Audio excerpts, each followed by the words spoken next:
التوبہ نام۔ یہ سورہ دو ناموں سے مشہور ہے، ایک التوبہ، دوسرے البراۃ۔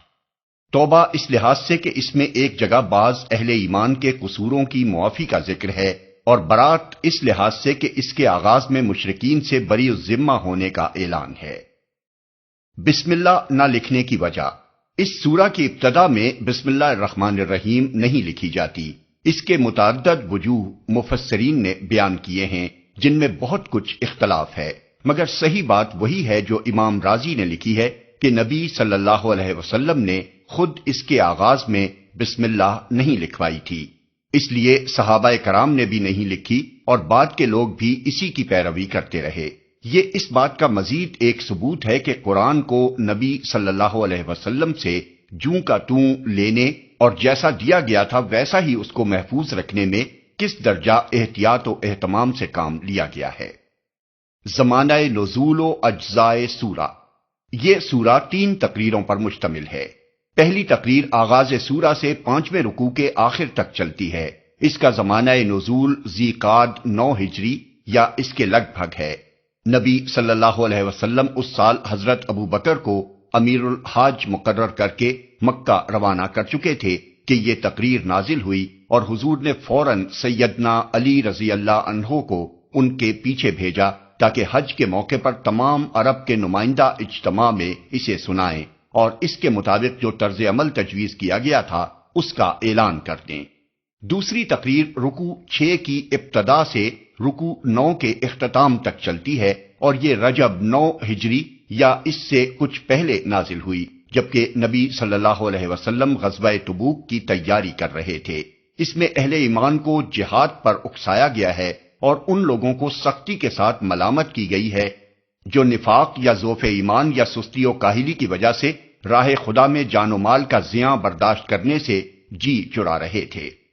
تیسری تقریر رکوع 10 سے شروع ہو کر سورہ کے 7 ختم ہوتی ہے، اور یہ غزوہ تبوک سے واپسی پر نازل ہوئی۔ اس میں متعدد ٹکڑے ایسے بھی ہیں جو انہی ایام میں مختلف مواقع پر اترے، اور بعد میں نبی صلی اللہ علیہ وسلم نے اشارہ الہی سے ان سب کو یکجا کر کے ایک سلسلہ تقریر میں منسلک کر دیا، مگر چونکہ وہ ایک ہی مضمون اور ایک ہی سلسلہ واقعات سے متعلق ہیں، اس لیے ربط تقریر میں کہیں خلل نہیں پایا جاتا۔ اس میں منافقین کی حرکات پر تنبیہ، غزوہ تبوک سے پیچھے رہ جانے والوں پر زجر و توبیخ، اور ان صادق الایمان لوگوں پر ملامت کے ساتھ معافی کا اعلان ہے جو اپنے ایمان میں سچے تو تھے مگر جہاد فی سبیل اللہ میں حصہ لینے سے باز رہے تھے۔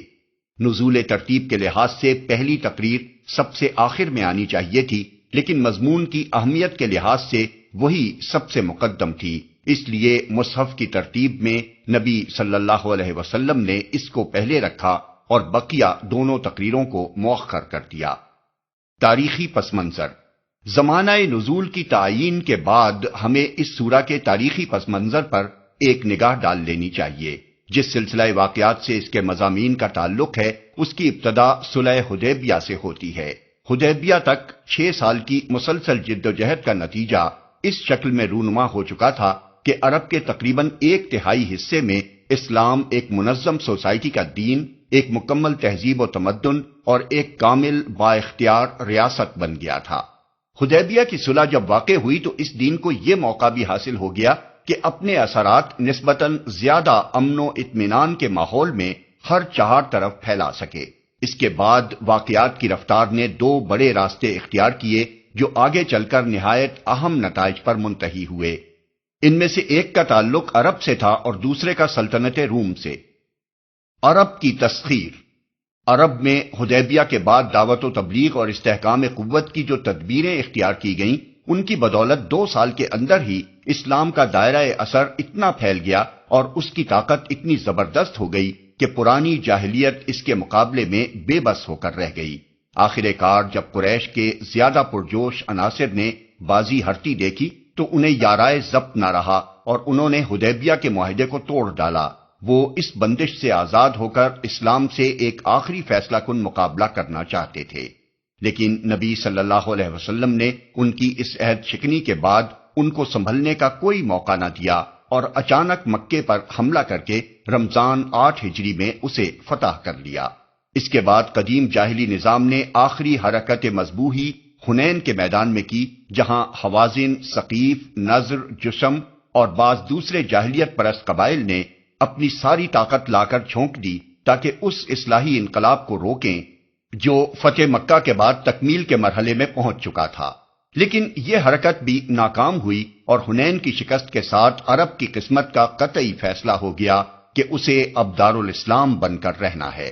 اس واقعے پر پورا 1 سال بھی نہ گزرنے پایا کہ عرب کا بیشتر حصہ اسلام کے دائرے میں داخل ہو گیا اور نظام جاہلیت کے صرف چند پراگندہ عناصر ملک کے مختلف گوشوں میں باقی رہ گئے۔ اس نتیجے کے حد کمال تک پہنچنے میں ان واقعات سے اور زیادہ مدد ملی جو شمال میں سلطنت روم کی سرحد پر اسی زمانے میں پیش آ رہے تھے۔ وہاں جس جرأت کے ساتھ نبی صلی اللہ علیہ وسلم 30,000 کا زبردست لشکر لے کر گئے اور رومیوں نے آپ کے مقابلے پر آنے سے پہلو تہی کر کے جو کمزوری دکھائی، اس نے تمام عرب پر آپ کی اور آپ کے دین کی دھاک بٹھا دی، اور اس کا ثمرہ اس صورت میں ظاہر ہوا کہ تبوک سے واپس آتے ہی حضور کے پاس عرب کے گوشے گوشے سے وفد پر وفد آنے شروع ہو گئے اور وہ اسلام و اطاعت کا اقرار کرنے لگے۔ محدثین نے اس موقع پر جن قبائل اور امراء و ملوک کے وفود کا ذکر کیا ہے، ان کی مجموعی تعداد 70 تک پہنچتی ہے، جو عرب کے شمال، جنوب، مشرق، مغرب ہر علاقے سے آئے تھے۔ چنانچہ اسی کیفیت کو قرآن میں بیان کیا گیا ہے کہ جب اللہ کی مدد آ گئی اور فتح نصیب ہوئی اور تو نے دیکھ لیا کہ لوگ فوج در فوج اسلام میں داخل ہو رہے ہیں۔ غزوہ تبوک۔ رومی سلطنت کے ساتھ کشمکش کی ابتدا فتح مکہ سے پہلے ہی ہو چکی تھی۔ نبی صلی اللہ علیہ وسلم نے حدیبیہ کے بعد اسلام کی دعوت پھیلانے کے لیے جو وفود عرب کے مختلف حصوں میں بھیجے تھے، ان میں سے ایک شمال کی طرف سرحد شام سے متصل قبائل میں بھی گیا تھا۔ یہ لوگ زیادہ تر عیسائی تھے اور رومی سلطنت کے زیر اثر تھے۔ ان لوگوں نے ذات الطلحہ یا ذات اطلحہ کے مقام پر اس وفد کے 15 آدمیوں کو قتل کر دیا اور صرف رئیس وفد کعب بن عمیر غفاری بچ کر واپس آئے۔ اسی زمانے میں حضور نے بصرہ کے رئیس شرجیل بن عمرو کے نام بھی دعوت اسلام کا پیغام بھیجا تھا، مگر اس نے آپ کے ایلچی حارث بن عمیر کو قتل کر دیا۔ یہ رئیس بھی عیسائی تھا اور براہ راست قیصر روم کے احکام کا تابع تھا۔ ان وجوہ سے نبی صلی اللہ علیہ وسلم نے جمادی الاولیٰ 8 ہجری میں 3,000 مجاہدین کی ایک فوج سرحد شام کی طرف بھیجی تاکہ آئندہ کے لیے یہ علاقہ مسلمانوں کے لیے پرامن ہو جائے اور یہاں کے لوگ مسلمانوں کو بے زور سمجھ کر ان پر زیادتی کرنے کی جرأت نہ کریں۔ یہ فوج جب معان کے قریب پہنچی تو معلوم ہوا کہ شرجیل بن عمرو 1 لاکھ کا لشکر لے کر مقابلے پر آ رہا ہے۔ خود قیصر روم ہمس کے مقام پر موجود ہے اور اس نے اپنے بھائی تھیوڈور کی قیادت میں 1 لاکھ کی مزید فوج روانہ کی ہے۔ لیکن ان خوفناک اطلاعات کے باوجود 30,000 سرفروشوں کا یہ مختصر دستہ آگے بڑھتا چلا گیا اور موتا کے مقام پر شرجیل کی 1 لاکھ فوج سے جا ٹکرایا۔ اس تحور کا نتیجہ یہ ہونا چاہیے تھا کہ مجاہدین اسلام بالکل پس جاتے، لیکن سارا عرب اور تمام شرق اوسط یہ دیکھ کر ششدر رہ گیا کہ 1 اور 33 کے اس مقابلے میں بھی کفار مسلمانوں پر غالب نہ آ سکے۔ یہی چیز تھی جس نے شام اور اس سے متصل رہنے والے نیم آزاد عربی قبائل کو، بلکہ عراق کے قریب رہنے والے نجدی قبائل کو بھی جو کسریٰ کے زیر اثر تھے، اسلام کی طرف متوجہ کر دیا اور وہ ہزاروں کی تعداد میں مسلمان ہو گئے۔ بنی سلیم جن کے سردار عباس بن مرداس سلمی تھے، اور اشجع اور غطفان اور زبیان اور فزارہ کے لوگ اسی زمانے میں داخل اسلام ہوئے، اور اسی زمانے میں سلطنت روم کی عربی فوجوں کا ایک کمانڈر فردہ بن عمرو الجزامی مسلمان ہوا، جس نے اپنے ایمان کا ایسا زبردست ثبوت دیا کہ گرد و پیش کے سارے علاقے اسے دیکھ کر دنگ رہ گئے۔ قیصر کو جب فردہ کے قبول اسلام کی اطلاع ملی تو اس نے انہیں گرفتار کرا کے اپنے دربار میں بلوایا اور ان سے کہا کہ 2 چیزوں میں سے ایک کو منتخب کر لو، یا ترک اسلام جس کے نتیجے میں تم کو نہ صرف رہا کیا جائے گا بلکہ تمہیں اپنے عہدے پر بھی بحال کر دیا جائے گا، یا اسلام جس کے نتیجے میں تمہیں سزائے موت دی جائے گی۔ انہوں نے ٹھنڈے دل سے اسلام کو چن لیا اور راہ حق میں جان دے دی۔ یہی واقعات تھے جنہوں نے قیصر کو اس خطرے کی حقیقی اہمیت محسوس کرائی جو عرب سے اٹھ کر اس کی سلطنت کی طرف بڑھ رہا تھا۔ دوسرے ہی سال قیصر نے مسلمانوں کو غزوہ موتا کی سزا دینے کے لیے سرحد شام پر فوجی تیاریاں شروع کر دیں اور اس کے ماتحت غسانی اور دوسرے عرب سردار فوجیں اکٹھی کرنے لگے۔ نبی صلی اللہ علیہ وسلم اس سے بے خبر نہ تھے۔ آپ ہر وقت ہر اس چھوٹی سے چھوٹی بات سے بھی خبردار رہتے تھے جس کا اسلامی تحریک پر کچھ بھی موافق یا مخالف اثر پڑتا ہو۔ آپ نے ان تیاریوں کے معنی فوراً سمجھ لیے اور بغیر کسی تأمل کے قیصر کی عظیم الشان طاقت سے ٹکرانے کا فیصلہ کر لیا۔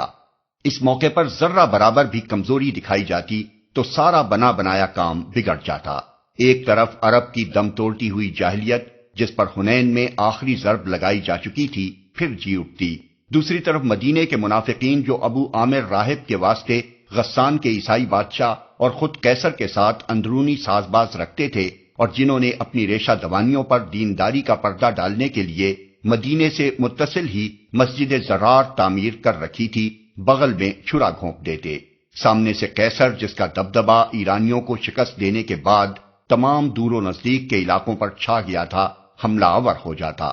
اور ان تین زبردست خطروں کی متحدہ یورش میں اسلام کی جیتی ہوئی بازی یکا یک مات کھا جاتی۔ اس لیے باوجود اس کے کہ ملک میں قحط سالی تھی، گرمی کا موسم پورے شباب پر تھا، فصلیں پکنے کے قریب تھیں، سواریوں اور سر و سامان کا انتظام سخت مشکل تھا، سرمایہ کی بہت کمی تھی اور دنیا کی دو سب سے بڑی طاقتوں میں سے ایک کا مقابلہ درپیش تھا، خدا کے نبی نے یہ دیکھ کر کہ یہ دعوت حق کے لیے زندگی و موت کے فیصلے کی گھڑی ہے، اسی حال میں تیاری جنگ کا اعلان عام کر دیا۔ پہلے تمام غزوات میں تو حضور کا قاعدہ تھا کہ آخر وقت تک کسی کو نہ بتاتے تھے کہ کدھر جانا ہے اور کس سے مقابلہ درپیش ہے، بلکہ مدینے سے نکلنے کے بعد بھی منزل مقصود کی طرف سیدھا راستہ اختیار کرنے کی بجائے پھیر کی راہ سے تشریف لے جاتے تھے۔ لیکن اس موقع پر آپ نے یہ بھی پردہ نہ رکھا اور صاف صاف بتا دیا کہ روم سے مقابلہ ہے اور شام کی طرف جانا ہے۔ اس موقع کی نزاکت کو عرب میں سب ہی محسوس کر رہے تھے۔ جاہلیت قدیمہ کے بچے کچے عاشقوں کے لیے یہ ایک آخری شعاع امید تھی اور روم و اسلام کی اس ٹکر کے نتیجے پر وہ بے چینی کے ساتھ نگاہیں لگائے ہوئے تھے، کیونکہ وہ خود بھی جانتے تھے کہ اس کے بعد پھر کہیں سے امید کی جھلک نہیں دکھائی دینی ہے۔ منافقین نے بھی اپنی آخری بازی اسی پر لگا دی تھی اور وہ اپنی مسجد زرار بنا کر اس انتظار میں تھے کہ شام کی جنگ میں اسلام کی قسمت کا پاسا پلٹے تو ادھر اندرون ملک میں وہ اپنے فتنے کا علم بلند کر دیں۔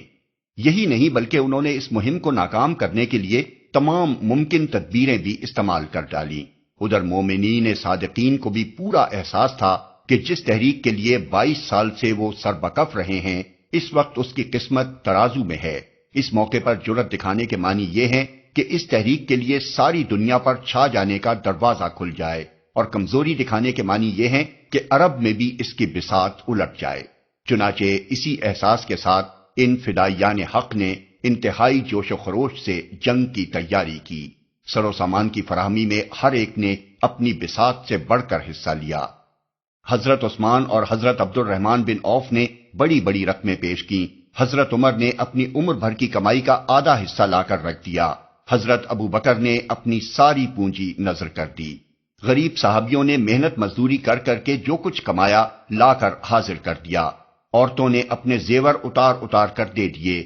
سرفروش والنٹریوں کے لشکر ہر طرف سے امنڈ امنڈ کر آنے شروع ہوئے اور انہوں نے تقاضا کیا کہ اسلحہ اور سواریوں کا انتظام ہو تو ہماری جانیں قربان ہونے کو حاضر ہیں۔ جن کو سواریاں نہ مل سکیں وہ روتے تھے اور اپنے اخلاص کی بےتابیوں کا اظہار اس طرح کرتے تھے کہ رسول پاک کا دل بھر آتا تھا۔ یہ موقع عملاً ایمان اور نفاق کے امتیاز کی کسوٹی بن گیا تھا، حتیٰ کہ اس وقت پیچھے رہ جانے کے معنی یہ تھے کہ اسلام کے ساتھ آدمی کے تعلق کی صداقت ہی مشتبہ ہو جائے۔ چنانچہ تبوک کی طرف جاتے ہوئے دوران سفر میں جو شخص پیچھے رہ جاتا تھا، صحابہ کرام نبی صلی اللہ علیہ وسلم کو اس کی خبر دیتے تھے اور جواب میں حضور برجستہ فرماتے تھے کہ جانے دو، اگر اس میں کچھ بھلائی ہے تو اللہ اسے پھر تمہارے ساتھ لا ملائے گا، اور اگر کچھ دوسری حالت ہے تو شکر کرو کہ اللہ نے اس کی جھوٹی رفاقت سے تم کو خلاصی بخشی۔ رجب 9 ہجری میں نبی صلی اللہ علیہ وسلم 30,000 مجاہدین کے ساتھ شام کی طرف روانہ ہوئے، جن میں 10,000 سوار تھے۔ اونٹوں کی اتنی کمی تھی کہ ایک ایک اونٹ پر کئی کئی آدمی باری باری سوار ہوتے تھے۔ اس پر گرمی کی شدت اور پانی کی قلت مستزاد، مگر جس عزم صادق کا ثبوت اس نازک موقع پر مسلمانوں نے دیا، اس کا ثمرہ تبوک پہنچ کر انہیں نقد مل گیا۔ وہاں پہنچ کر انہیں معلوم ہوا کہ قیصر اور اس کے تابعین نے مقابلے پر آنے کی بجائے اپنی فوجیں سرحد سے ہٹا لی ہیں اور اب کوئی دشمن موجود نہیں ہے کہ اس سے جنگ کی جائے۔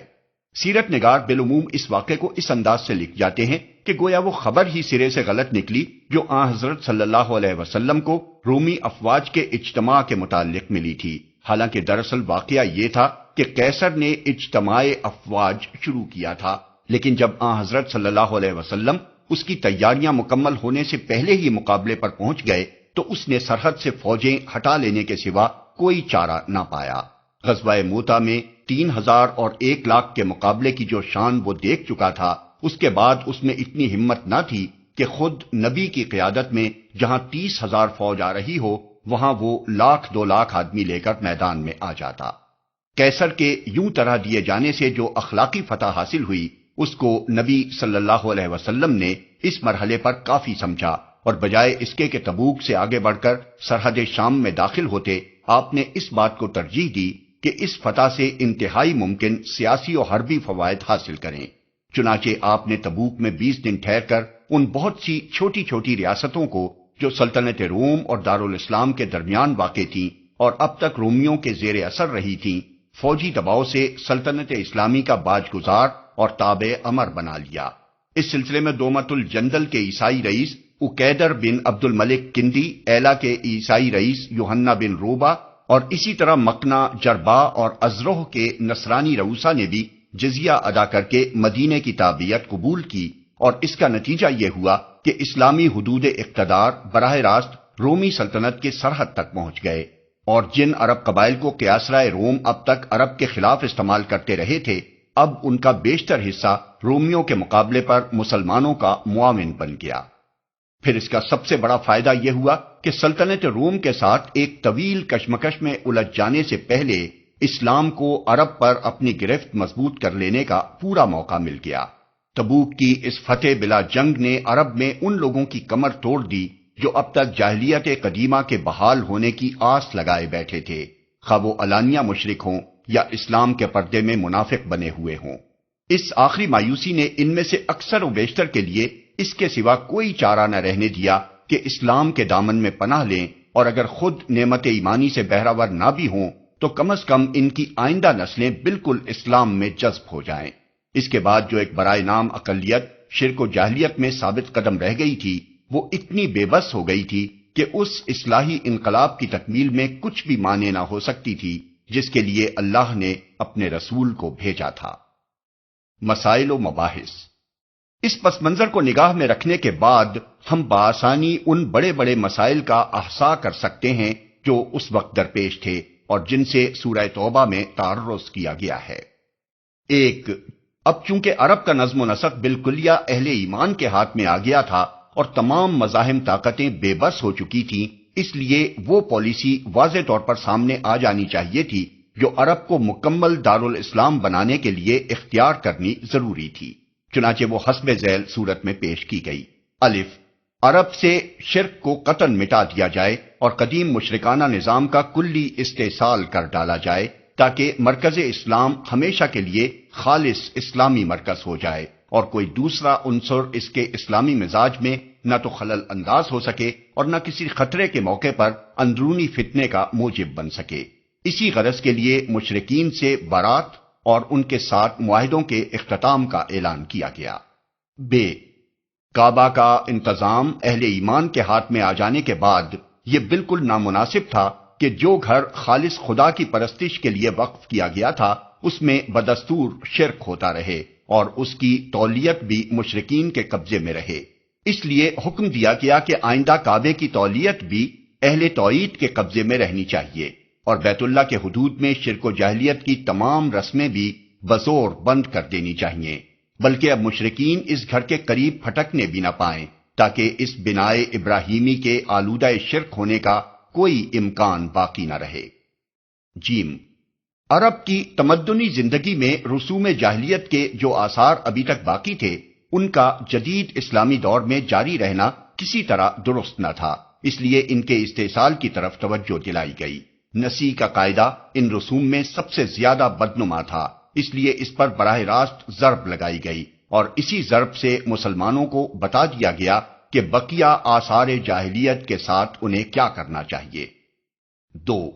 عرب میں اسلام کا مشن پایۂ تکمیل کو پہنچ جانے کے بعد دوسرا اہم مرحلہ جو سامنے تھا وہ یہ تھا کہ عرب کے باہر دین حق کا دائرہ اثر پھیلایا جائے۔ اس معاملے میں روم و ایران کی سیاسی قوت سب سے بڑی سد راہ تھی، اور ناگزیر تھا کہ عرب کے کام سے فارغ ہوتے ہی اس سے تصادم ہو۔ نیز آگے چل کر دوسرے غیر مسلم سیاسی اور تمدنی نظاموں سے بھی اسی طرح سابقہ پیش آنا تھا۔ اس لیے مسلمانوں کو ہدایت کی گئی کہ عرب کے باہر جو لوگ دین حق کے پیرو نہیں ہیں، ان کی خود مختارانہ فرما روائی کو بزور شمشیر ختم کر دو، تاکہ وہ اسلامی اقتدار کے تابع ہو کر رہنا قبول کر لیں۔ جہاں تک دین حق پر ایمان لانے کا تعلق ہے، ان کو اختیار ہے کہ ایمان لائیں یا نہ لائیں، لیکن ان کو یہ حق نہیں ہے کہ خدا کی زمین پر اپنا حکم جاری کریں اور انسانی سوسائٹیوں کی زمام کار اپنے ہاتھ میں رکھ کر اپنی گمراہیوں کو خلق خدا پر اور ان کی آنے والی نسلوں پر زبردستی مسلط کرتے رہیں۔ زیادہ سے زیادہ جس آزادی کے استعمال کا انہیں اختیار دیا جا سکتا ہے، وہ بس اسی حد تک ہے کہ خود اگر گمراہ رہنا چاہتے ہیں تو رہیں، بشرطے کہ جزیہ دے کر اسلامی اقتدار کے مطیع بنے رہیں۔ 3، تیسرا اہم مسئلہ منافقین کا تھا، جن کے ساتھ اب تک وقتی مصالح کے لحاظ سے چشم پوشی اور درگزر کا معاملہ کیا جا رہا تھا۔ اب کیونکہ بیرونی خطرات کا دباؤ کم ہو گیا تھا، بلکہ گویا نہیں رہا تھا، اس لیے حکم دیا گیا کہ آئندہ ان کے ساتھ کوئی نرمی نہ کی جائے، اور وہی سخت برتاؤ ان چھپے ہوئے منکرین حق کے ساتھ بھی ہو جو کھلے منکرین حق کے ساتھ ہوتا تھا۔ چنانچہ یہی پالیسی تھی جس کے مطابق نبی صلی اللہ علیہ وسلم نے غزوہ تبوک کی تیاری کے زمانے میں سویلم کے گھر میں آگ لگوا دی، جہاں منافقین کا ایک گروہ اس غرض سے جمع ہوتا تھا کہ مسلمانوں کو شرکت جنگ سے باز رکھنے کی کوشش کرے، اور اسی پالیسی کے تحت تبوک سے واپس تشریف لاتے ہی نبی صلی اللہ علیہ وسلم نے پہلا کام یہ کیا کہ مسجد زرار کو ڈھانے اور جلا دینے کا حکم دے دیا۔ 4، مومنین صادقین میں اب تک جو تھوڑا بہت ضعف عزم باقی تھا، اس کا علاج بھی ضروری تھا، کیونکہ اسلام عالمگیر جدوجہد کے مرحلے میں داخل ہونے والا تھا، اور اس مرحلے میں جبکہ اکیلے مسلم عرب کو پوری غیر مسلم دنیا سے ٹکرانا تھا، ضعف ایمان سے بڑھ کر کوئی اندرونی خطرہ اسلامی جماعت کے لیے نہ ہو سکتا تھا۔ اس لیے جن لوگوں نے تبوک کے موقع پر سستی و کمزوری دکھائی تھی، ان کو نہایت شدت کے ساتھ ملامت کی گئی۔ پیچھے رہ جانے والوں کے اس فعل کو کہ وہ بلا عذر معقول پیچھے رہ گئے، بجائے خود ایک منافقانہ طرز عمل اور ایمان میں ان کے ناراست ہونے کا ایک بیان ثبوت قرار دیا گیا،